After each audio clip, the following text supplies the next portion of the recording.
এটা সেশনের সময় চালু হয়।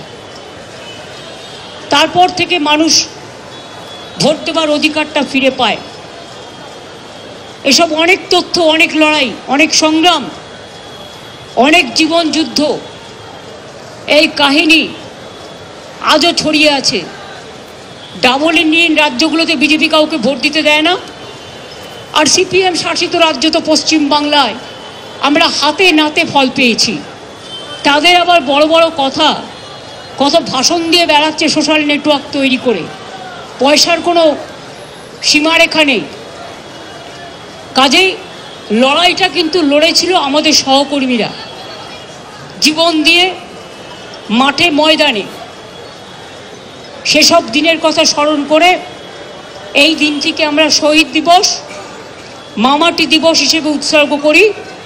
শহীদদের স্মরণে, 21শে জুলাইয়ের শহীদ সহ সমস্ত শহীদদের স্মরণে মামাটি মানুষ দিবস এবং গণতন্ত্র দিবস হিসেবে আমরা পালন করে থাকি। প্রায় 33 বছর ধরে এই প্রোগ্রাম এই জায়গাটায় হয়, তার কারণ এখানে অনেকগুলো প্রাণ লুকিয়ে পড়েছিল। আর এই এলাকাটা রক্তের বন্যা বয়ে গিয়েছিল। তাই আমাদের বছরে একটাই প্রোগ্রাম শহীদ স্মরণে আমরা এখানে করি। এবং এ নিয়েও অনেকের আপত্তি আছে, অনেকে আপত্তি জানায়। তাদের আমি বলি, তারা যখন নবান্ন অভিযান করেন পুলিশের পারমিশন ছাড়া, তখন আপত্তিটা কোথায় থাকে?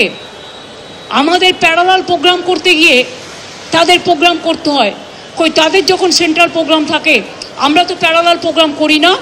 তৃণমূল কংগ্রেসের কাছ থেকে শিক্ষা নেওয়া উচিত, দেখা উচিত। আর কথায় কথায় চোর ডাকাত বলা, এসব কোনো মুখের ভাষা নেই।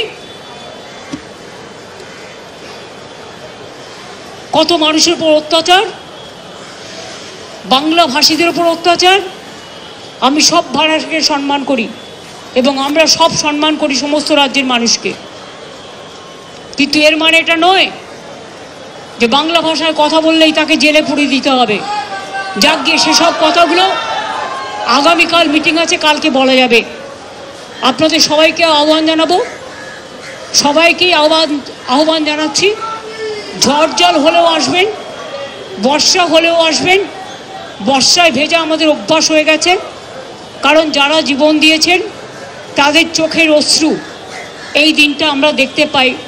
হয়তো প্রকৃতি মায়ের আশীর্বাদেই বলুন, শুভেচ্ছাই বলুন, দোয়াতেই বলুন, জয় জোহারেই বলুন।